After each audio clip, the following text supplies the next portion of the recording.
नमस्कार, आप देख रहे हैं जन टीवी उत्तराखंड और मैं हूं आपके साथ भानु दीक्षित। सबसे पहले नजर डालेंगे इस वक्त की सुर्खियों पर। भारत कजाकिस्तान संयुक्त सैन्य अभ्यास काजिंद 2024 विकसित और आधुनिक विदेशी प्रशिक्षण नोड औली में शुरू 13 अक्टूबर तक होगा आयोजित।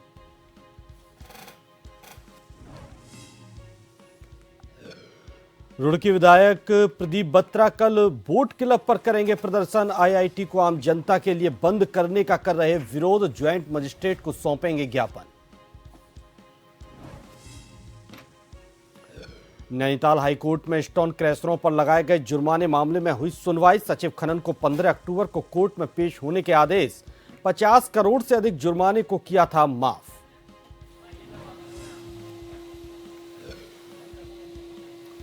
उत्तराखंड के चमोली में सड़क पर बने बड़े गड्ढे दे रहे हैं दुर्घटनाओं को न्योता। पोखरी गोपेश्वर मोटर मार्ग पर बड़े बड़े गड्ढे, विभाग बड़े हादसों का कर रहा है इंतजार। और मसूरी के तुनेटा में ततैया के काटने से पिता पुत्र की मौत। गांव में छाई शोक की लहर। परिजनों को 6-6 लाख की दी जाएगी प्रोत्साहन राशि।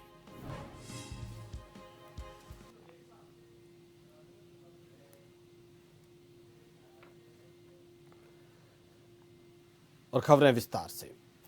आपको बता दें कि सोमवार को हल्द्वानी में कांग्रेस ने जन आक्रोश रैली के माध्यम से सरकार और जिला प्रशासन के खिलाफ सड़कों पर उतरकर रैली के माध्यम से अपना विरोध जाहिर किया। कांग्रेस पार्टी द्वारा आयोजित जन आक्रोश रैली में हजारों की संख्या में कांग्रेस कार्यकर्ता सड़कों पर उतरे, जो न कि केवल पार्टी के समर्थन में बल्कि सरकार और जिला प्रशासन के खिलाफ अपना विरोध दर्ज कर रहे थे। रैली का आयोजन कांग्रेस के वरिष्ठ नेताओं के नेतृत्व में किया गया है। नेताओं ने नारेबाजी करते हुए लोगों को एकजुट करने का प्रयास किया और वर्तमान सरकार की नीतियों पर सवाल उठाए।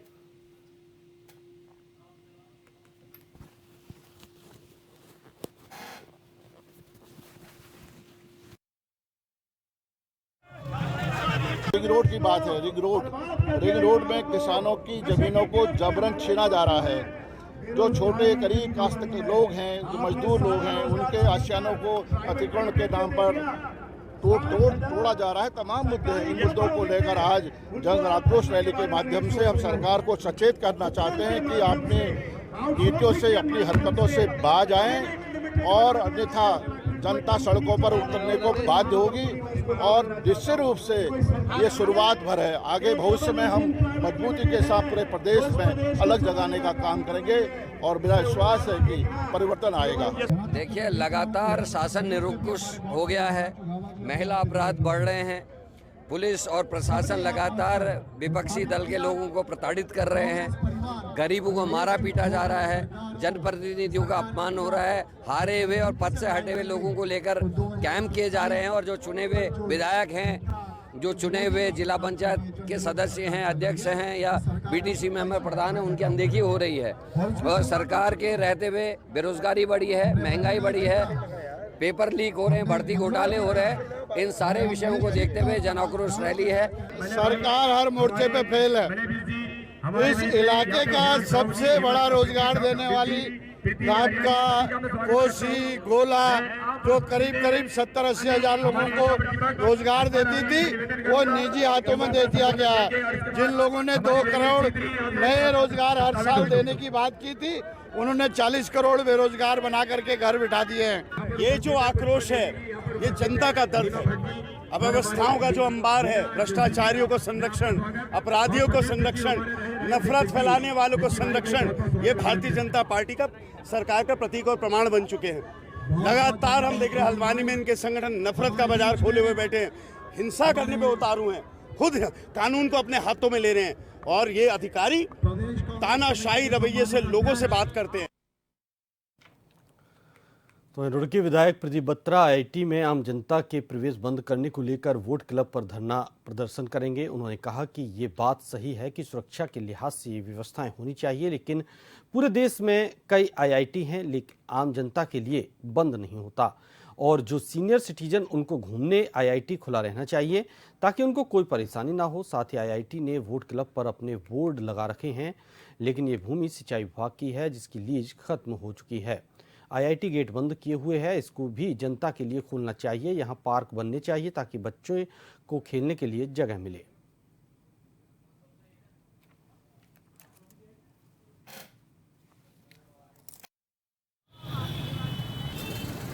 रुड़की आईआईटी एक रुड़की का भी रंग है। आईआईटी रुड़की और रुड़की आईआईटी की पहचान एक दूसरे से है। तो मैं समझता हूँ कि संस्थान रुड़की में है और रुड़की के लोगों के लिए एक वो सम्मान की बात है कि आईआईटी रुड़की में है। तो मैं समझता हूँ कि ये रुड़की के लोगों के लिए आवागमन जो बंद कर दिया गया है, और मैं समझता हूँ कि सुरक्षा व्यवस्था जरूरी है। और जो पास इशू करे जा रहे थे वो व्यवस्था भी बंद कर दी गई। आप पास बनाए, जो हमारे सीनियर सिटीजन्स हैं, जो हमारे आईआईटी रुड़की रिटायर्ड लोग हैं, सीबीआई से रिटायर्ड लोग हैं, रुड़की एजुकेटेड लोग हैं, उनके पास होनी चाहिए। शाम को घूमने के लिए जाना चाहते हैं तो उनकी एंट्री होनी चाहिए, पहले भी होती रही है। और उसके लिए आप पुलिस वेरिफिकेशन कराएं, पास सिस्टम बनाएं, जिससे कि लोगों को वहाँ घूमने में दिक्कत ना हो।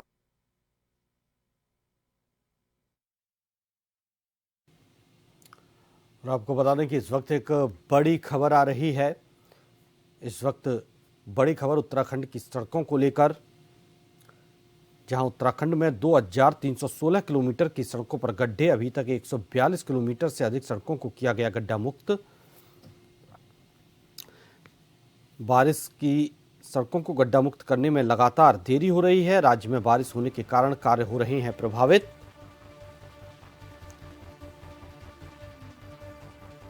उत्तराखंड में 2316 किलोमीटर की सड़क पर गड्ढे, अभी तक 142 किलोमीटर से अधिक सड़कों को गड्ढा मुक्त किया जा सका है।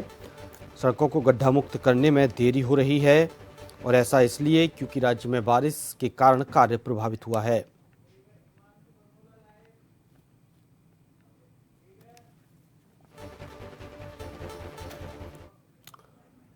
और ज्यादा जानकारी के लिए संवाददाता हिमांशु बरमोला हमारे साथ सीधे तौर पर जुड़े हुए हैं। हिमांशु, राज्य की सड़कें जो 3000 किलोमीटर से ज्यादा गड्ढा जिनमें हो रखा है, क्यों इस काम में देरी हो रही है? क्यों सड़कों को दुरुस्त नहीं कर पा रही है सरकार? क्या सरकार का कहना है इसको लेकर? निश्चित रूप से भानु, आपको बताना चाहता हूं कि उत्तराखंड में मानसूनी बारिश की वजह से और लैंडस्लाइड की वजह से जगह जगह सड़कों पर खड्डे देखने को मिले थे। और इस बाबत मुख्यमंत्री पुष्कर सिंह धामी ने अधिकारियों को सख्त निर्देश दिए हैं कि 15 अक्टूबर तक जो है सड़कों को गड्ढा मुक्त कर दिया जाए। वहीं इस वक्त की बात कर ली जाए तो लोक निर्माण विभाग यानी कि पीडब्ल्यूडी और नेशनल हाईवे की कुल 2316 किलोमीटर की सड़क पर गड्ढे पड़े हुए हैं, और इसके साथ ही साथ 2174 किलोमीटर अभी बाकी है, यानी कि 142 किलोमीटर का जो है पैच वर्क पूरा कर लिया गया है। मानसून होने की वजह से लगातार इसमें देरी हो रही थी। जो लोक निर्माण विभाग के विभागाध्यक्ष हैं दीपक यादव, उनका साफ तौर पर कहना है कि लगातार सितंबर माह के आखिरी सप्ताह में बारिश हो रही थी, उस वजह से कार्य प्रगति पर नहीं था। हालांकि अब बारिश रुक चुकी है तो अब कार्य तेजी से किए जाएंगे। मुख्यमंत्री पुष्कर सिंह धामी ने साफ तौर पर निर्देशित किया है अधिकारियों को कि 15 अक्टूबर तक किसी भी हाल में जो है राज्य की सड़कें गड्ढा मुक्त कर ली जाए, ताकि जो यात्री हैं उनकी यात्रा को सुगम बनाया जा सके। जो आम जनमानस है उनकी जो डेली आते जाते हैं लंबे रूट पर, उनकी यात्रा को सुगम बनाया जाए। लेकिन अभी प्रदेश की स्थिति ऐसी है कि अभी भी लगभग 70 के आसपास जो सड़क है वो अभी भी बंद है, क्योंकि तकरीबन मानसून के दौरान में उत्तराखंड में 450 से अधिक सड़कें बंद हुई थी। मुख्यमंत्री पुष्कर सिंह धामी ने तब भी निर्देशित किया था कि 4 दिन के भीतर ही सड़कों को खोलने का कार्य किया जाए। हालांकि अभी भी कई ब्रांच सड़कें ऐसी हैं जिन्हें खोला नहीं गया है, लेकिन जो स्टेट हाईवे हैं या नेशनल हाईवे की हम बात कर लें तो वो अभी पूरी तरीके से सुचारू रूप से चल रहे हैं। हालांकि बद्रीनाथ राष्ट्रीय राजमार्ग पर कभी कभी भूस्खलन जैसी स्थिति आ रही है, जिस वजह से लगातार जो है सड़क मार्ग अवरुद्ध हो रहा है। लेकिन मुख्यमंत्री पुष्कर सिंह धामी ने भी साफ तौर पर ये भी कहा था कि सड़कों को गड्ढा मुक्त करने के साथ साथ जो है राज्य में आपदा की स्थिति को देखते हुए उसका आकलन करना भी जरूरी है। किस विभाग को कितना नुकसान हुआ है। यानी कि कुल मिलाकर ये कहा जा सकता है कि मुख्यमंत्री पुष्कर सिंह धामी के सख्त निर्देशों के बाद ही उत्तराखंड में एक बार फिर से अधिकारियों पर पेच कसने का काम किया जा रहा है। लगातार क्योंकि मुख्यमंत्री को गड्ढा मुक्त ऐप के जरिए शिकायतें मिल रही थी, उस पर साफ तौर पर कहा गया है कि जब भी ये शिकायतें मिलती है तो उसको 10 से 15 दिन के बीच में ही उस जगह की स्थिति सामान्य होनी चाहिए। लेकिन बावजूद इसके अधिकारियों की मनमानी और लीपापोती के जरिए लगातार शिकायतें मिल रही थी। हालांकि सीएम धामी के साफ तौर पर ये कहना है कि अब 15 अक्टूबर को जो है 15 अक्टूबर तक सभी जो सड़कें हैं उनको गड्ढा मुक्त कर दिया जाए। जी बहुत बहुत शुक्रिया हिमांशु आपका तमाम जानकारी के लिए। हाईकोर्ट ने नैनीताल जिले में स्टोन क्रैशरों पर अवैध खनन और भंडारण करने पर लगाए गए करीब 50 करोड़ से अधिक का जुर्माना माफ करने के मामले में दायर याचिका पर सुनवाई की। मुख्य न्यायाधीश ऋतु बाहरी एवं न्यायमूर्ति पंकज पुरोहित की खंडपीठ ने निदेशक और सचिव खनन को अगली तारीख 15 अक्टूबर को कोर्ट में पेश होने के निर्देश दिए हैं। चोरगलिया निवासी भुवन पोखरिया ने हाईकोर्ट में जनहित याचिका दायर की थी। सचिव खनन बीके संत की ओर से कोर्ट में शपथ पत्र पेश किया गया। इसमें 2016 से अब तक नैनीताल जिले में 23 केस अवैध भंडारण और अन्य में दर्ज हुए हैं, जिसमें से 18 का जुर्माना माफ किया गया और 5 का काम किया गया। याचिकाकर्ता ने शपथ पत्र को सूचना का अधिकार अधिनियम से प्राप्त जानकारी में विरोधाभासी करार दिया है। याचिकाकर्ता की ओर से दायर जनहित याचिका में कहा गया कि नैनीताल में 2015-16 में क्रैशरों पर लगा करीब 50 करोड़ से अधिक जुर्माना माफ कर दिया गया। इसकी शिकायत मुख्य सचिव खनन से की गई, लेकिन कोई कार्रवाई नहीं हुई।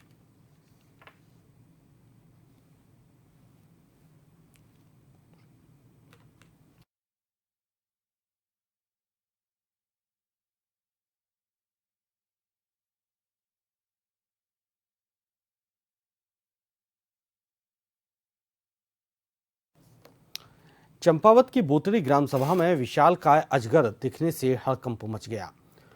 विशालकाय अजगर के आबादी क्षेत्र में होने से ग्रामीण दहशत में हैं। ग्राम प्रधान दीपक सिंह रावल ने बताया कि वे रामेश्वर घाट के रास्ते से में अपनी कार से जा रहे थे, तभी ये विशालकाय अजगर सड़क पार कर रहा था, जिसका उन्होंने वीडियो बनाया। ग्राम प्रधान ने बताया कि अजगर काफ़ी विशालकाय था, जिसकी लंबाई लगभग 15 फुट के आसपास थी।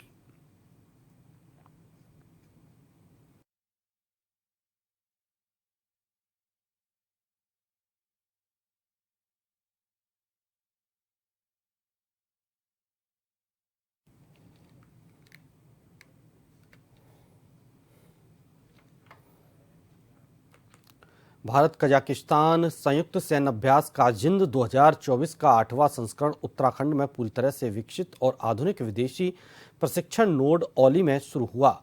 यह अभ्यास 30 सितंबर से 13 अक्टूबर 2024 तक आयोजित होने वाला है। संयुक्त अभ्यास के उद्घाटन समारोह में कजाकिस्तान के कर्नल करीबयेव नुरलान सेरिकाबायविच कमांडर कजाकिस्तान कॉन्टिंजेंट और कर्नल योगेश उपाध्याय कमांडर भारतीय कॉन्टिंजेंट ने भाग लिया। काजिंद अभ्यास भारत और कजाकिस्तान में वैकल्पिक रूप से आयोजित एक वार्षिक प्रशिक्षण कार्यक्रम है। अंतिम संस्करण जुलाई 2023 में कजाकिस्तान में आयोजित किया गया था। 120 कर्मियों वाली भारतीय टुकड़ी का प्रतिनिधित्व मुख्य रूप से 5वीं बटालियन कुमाऊं रेजिमेंट के अलावा भारतीय वायुसेना और सेना के अन्य आर्म्स और सर्विसेज के कर्मियों द्वारा किया जा रहा है।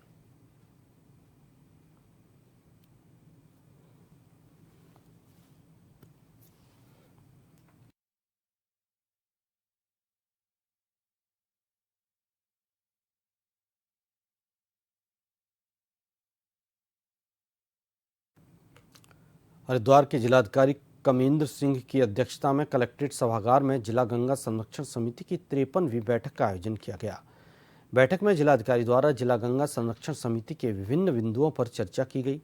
गंगा के संबंध में कुछ सूचनाएं मिली हैं, जैसे तट पर कुछ अतिक्रमण हुआ है, कुछ नाले अभी भी ठीक तरह से कार्य नहीं कर रहे हैं। ऐसी शिकायतें मिली तो संबंधित को निर्देशित दिए गए हैं कि गंगा में किसी भी प्रकार का अपशिष्ट नहीं जाना चाहिए। जहां ऐसी आवश्यकता है, कहीं पर कोई कूड़ा डाल रहा हो तो वहां पर जाल लगाने की व्यवस्था हो।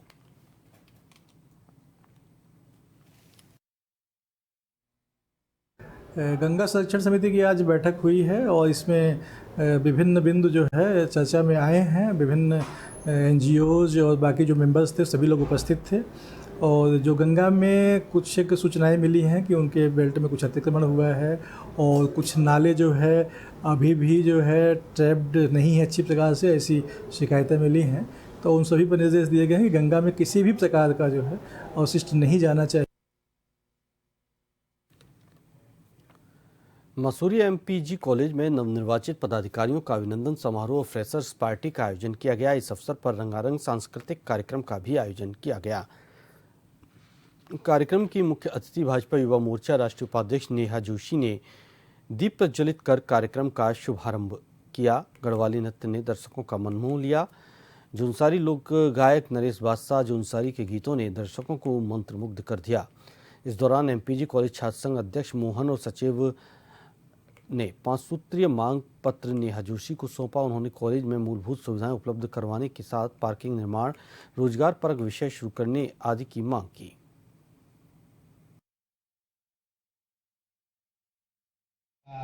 यहाँ पर छात्र सम्मान समारोह और फ्रेशर पार्टी आज महाविद्यालय में की गई, जिसमें जौनसार के लोकप्रिय सिंगर नरेश बादशाह जी और जैसे हर साल होता है कॉलेज के कुछ स्टूडेंट अपनी कलाओं को दिखाने के लिए नृत्य एवं सांस्कृतिक अपना कला मंच में अपनी प्रस्तुति दिखाते हैं। और हमने जो हमारी आज मुख्य अतिथि थी नेहा जोशी, जो भारतीय युवा मोर्चा राष्ट्रीय उपाध्यक्ष है, जिसको हमने निम्न 5 बिंदु में मांगे थी। इसमें हमारी मुख्य जो बिंदु है प्रथम वो है कॉलेज का प्रांतीकरण। बहुत सिंपल सी मांगे हैं और मोस्टली इंफ्रास्ट्रक्चर संबंधित मांगे हैं। तो कोशिश हम करेंगे कि आने वाले समय में सरकार के माध्यम से और CSR के माध्यम से भी जो भी मसूरी MPG कॉलेज में कुछ डिमांड्स हैं, जैसे कंप्यूटर लैब की यहाँ पर ज़रूरत है, कुछ इंफ्रास्ट्रक्चर यहाँ पर होना है, कुछ स्पोर्ट्स फैसिलिटीज़ को भी बनाने की यहाँ पर ज़रूरत है, ताकि छात्र बहुत ज़्यादा ज़मीन नहीं है पर एटलीस्ट इंडोर कुछ स्पोर्ट्स हैं जिनको प्रमोट किया जा सकता है। तो यहाँ के छात्र संघ के अधिकारियों से और यहाँ के प्रधानाचार्य जी से बात कर इस विषय में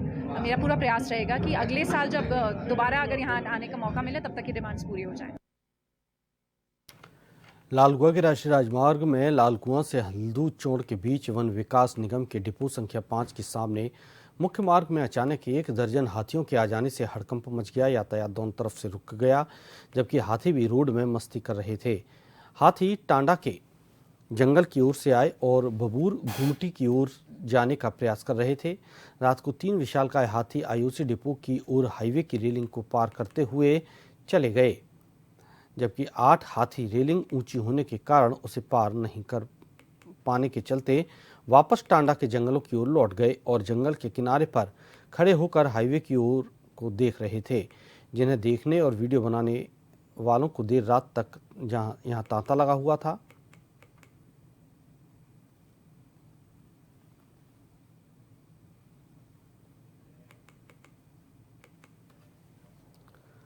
सरकार भले ही गड्ढा मुक्त सड़कों के कई दावे कर ले, लेकिन धरातल पर सड़कों की तस्वीर कुछ और ही बयां कर रही है।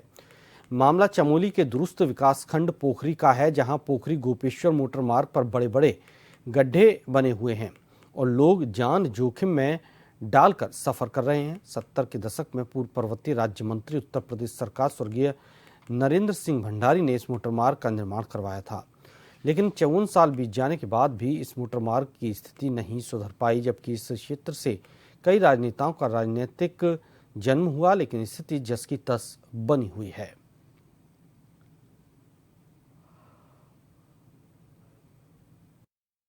नारी गंजरा जो है यहाँ पर 30 गाँव के अंतर्गत पड़ता है, डूंगर और बंथल की बाउंड्री पे। और विद्यार्थी यहाँ पर बरसात में अधिक बरसात होने पे बहने का खतरा होता है। यहाँ पर पुल नहीं है, कॉल बना हुआ है, उसमें फिसलने का गाड़ी मोटर सब लोग परेशान हैं। कहीं पे गड्ढों का कोई भराल नहीं होता है और दुर्घटनाओं के कई चांसेस बढ़ जाते हैं। और कई बार दुर्घटनाएं हुई। एक बार हापला में जब पोखरी का मेला लग रहा था तो हापला में ही गाड़ी गिर गई, क्योंकि गड्ढे काफी थे वहाँ पे। नैल नौली से पूरी गाड़ी आ रही थी तो वहाँ पे दुर्घटनाग्रस्त। ये मामले जो हैं सरकार तक भी जाने चाहिए कि इस गड्ढों के मामले से लेकर सड़क से मामले से लेकर के जो है इस पे यथावत काम किया जाए। मसूरी के पास ग्राम सभा तुनेटा में ततैया के काटने से पिता पुत्र की मौत हो गई, जिससे पूरे गांव में शोक की लहर है। बताया जा रहा है कि सुंदरलाल तुनेटा निवासी अपने 8 वर्षीय पुत्र अभिषेक के साथ गाय चराने जंगल में गए थे। अचानक जंगल में ततैया के छत्ता फट गया और उसमें से सैकड़ों की तादाद में ततैया ने अभिषेक पर हमला कर दिया, जिसको बचाने के लिए अभिषेक के पिता सुंदरलाल ने अभिषेक को ढक लिया, जिससे ततैया ने उनको अपना शिकार बना लिया, जिससे पिता पुत्र बुरी तरह से घायल हो गए। सूचना पर ग्रामीणों द्वारा पिता पुत्र को उप जिला चिकित्सालय मसूरी लाया गया, जहां पर डॉक्टरों द्वारा दोनों का उपचार किया गया। दोनों को अस्पताल में भर्ती करने के लिए कहा गया, परंतु उनके परिजनों द्वारा दोनों को घर ले जाया गया, जिससे के बाद दोनों की मौत हो गई। मसूरी डीएफओ अमित कंवर ने बताया कि सरकार द्वारा पिता पुत्र को 6-6 लाख रुपए का मुआवजा दिया जाएगा।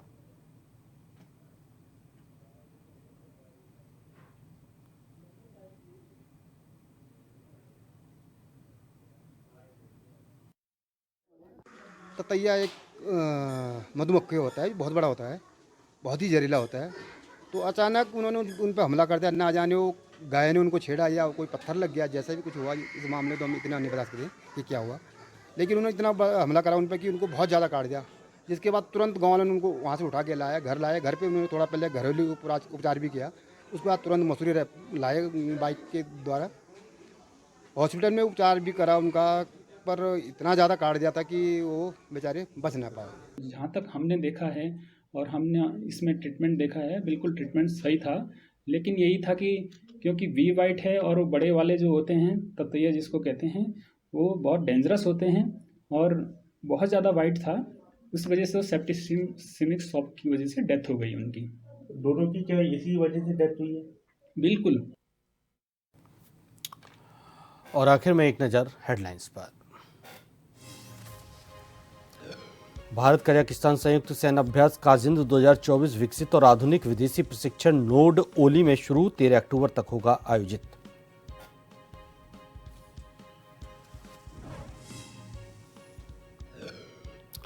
रुड़की विधायक प्रदीप बत्रा कल बोट क्लब पर करेंगे प्रदर्शन। आईआईटी को आम जनता के लिए बंद करने का कर रहे विरोध, ज्वाइंट मजिस्ट्रेट को सौंपेंगे ज्ञापन।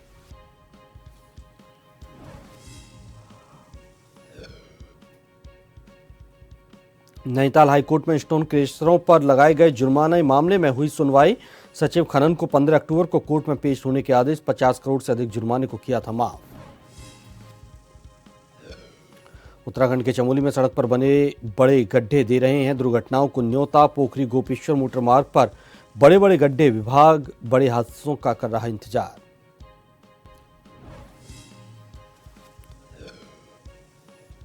मसूरी के तुनेटा में ततैया के काटने से पिता पुत्र की मौत, गांव में छाई शोक की लहर। परिजनों को 6-6 लाख की दी जाएगी प्रोत्साहन राशि।